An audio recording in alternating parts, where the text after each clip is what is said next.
सबसे पहले मैं इंसर्ट करूंगी फैकल्टी में। आईडी लिखने की जरूरत नहीं है क्योंकि मैंने वहां पे आइडेंटिटी का काम कर लिया है। तो यहाँ पे मेरे पास आ जाएगा सिर्फ table name, values, and then यहाँ पे वैल्यू आ जाएगी।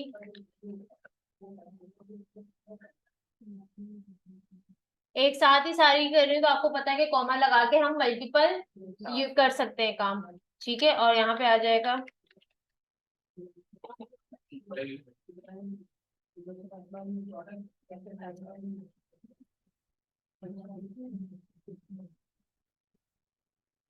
चार रिकॉर्ड्स रख लेते हैं इसको हम। और यहाँ पे आ जाएगा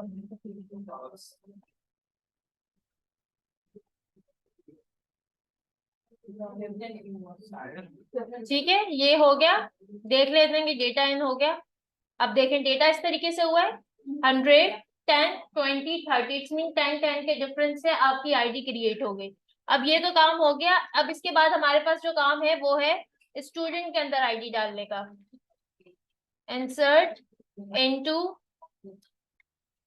स्टूडेंट, एंड स्टूडेंट पे हमारे पास आ जाएगी सबसे पहले नेम, कॉमा, एंड देन यहाँ पे आ जाएगी फैकल्टी आईडी, एंड देन यहाँ पे वैल्यूज।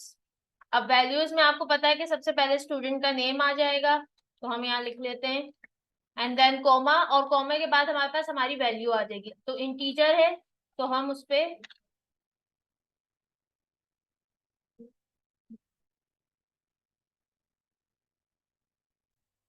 और यहाँ पे हम लिख लेते हैं 130,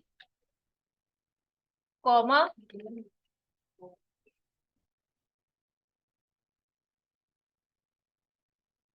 और यहाँ पे भी 130, देन कॉमा, और कोई नाम बताओ। और यहाँ पे मैं लिख लेती हूँ 1110। सही है, डिफरेंट उस पे मैंने, हाँ 2 मिनट लेके खा लो। यहाँ तक हो गया। अब इसका रिजल्ट देखते हैं किस तरीके से आएगा।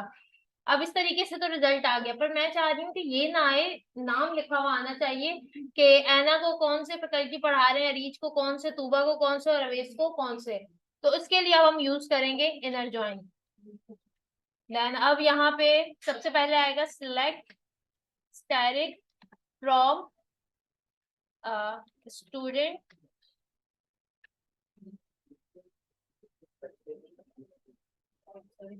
अच्छा, यहाँ पे इस चीज का ख्याल रखना है, ये जो स्टूडेंट और फैकल्टी है, अगर आप चाह रहे हैं कि पहले मतलब एज अ डिस्प्ले पे, वहां पे कौन बातें कर रहा है? जो आप लोग बातें कर रहे हैं काइंडली बातें बंद कर दें लेक्चर के दौरान। तो बेसिकली ये जो डिस्प्ले के लिए, अगर आप चाहते हैं कि पहले आपको स्टूडेंट के कॉलम्स दिखें फिर आपको फैकल्टी के दिखें, तो आप पहले स्टूडेंट का टेबल लिखेंगे। सही है। अगर आप चाह रहे हैं कि पहले फैकल्टी के दिखे फिर स्टूडेंट के दिखे, तो आप पहले फैकल्टी का लिखेंगे देन स्टूडेंट का लिखेंगे। तो इसमें कोई डिफरेंस नहीं है।